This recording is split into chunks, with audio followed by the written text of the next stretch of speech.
महाराजा अग्रसेन लगभग 5200 वर्ष बाद भी पूजनीय हैं। इसलिए नहीं कि वो एक प्रतापी राजा थे, बल्कि इसीलिए कि वे क्षमता, ममता और समता की त्रिविध मूर्ति थे। उनके राज्य में कोई दुखी या लाचार नहीं था। वो एक धार्मिक, शांति दूत, हिंसा विरोधी, बलि प्रथा को बंद करवाने वाले, सभी जीव मात्र से प्रेम रखने वाले दयालु राजा थे। उनके राज्य में कोई दुखी या लाचार नहीं था। बचपन से ही वे अपनी प्रजा में बहुत लोकप्रिय थे। अग्रसेन जी का जीवन चरित्र की पावन कथा सदियों से विलुप्त है।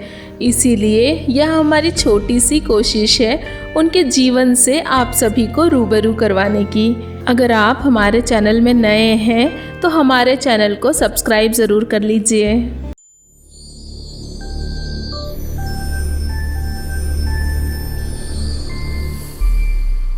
अग्रसेन वल्लभगढ़ और आगरा के राजा वल्लभ सेन के ज्येष्ठ पुत्र और शूरसेन के बड़े भाई थे। महाराजा अग्रसेन जी का जन्म सूर्यवंशी भगवान श्री राम जी के पुत्र कुश की 34वीं पीढ़ी में द्वापर युग के अंतिम काल यानी कि महाभारत काल एवं कलयुग के प्रारंभ में अश्विनी शुक्ल एकम को हुआ। वृत्रसेन जी अग्रसेन जी के दादाजी थे। वे प्रतापनगर के महाराजा वल्लभ सेन एवं माता भगवती देवी के ज्येष्ठ पुत्र थे।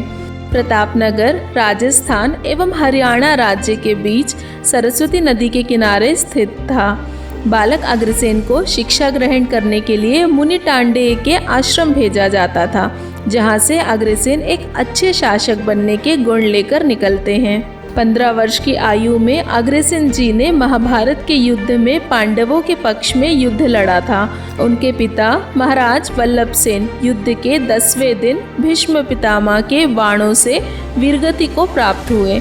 तब शोकाकुल अग्रसेन को भगवान श्री कृष्ण ने शोक से उबरने का दिव्य ज्ञान देकर पिता का राजकाज संभालने का निर्देश दिया।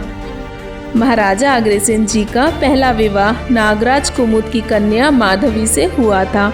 इस विवाह में स्वयंवर का आयोजन किया गया था, जिसमें देवराज इंद्र ने भी भाग लिया था।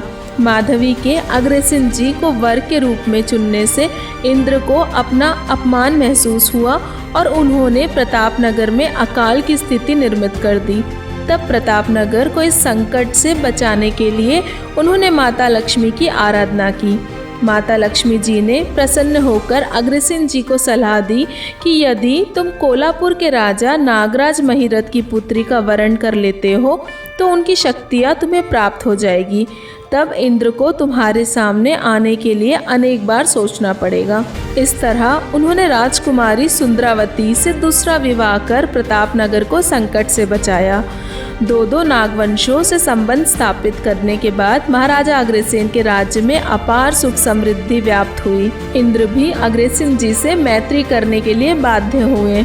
दो नागराजों से संबंध होने के कारण ही अग्रवाल समाज नागों को अपना मामा मानते हैं।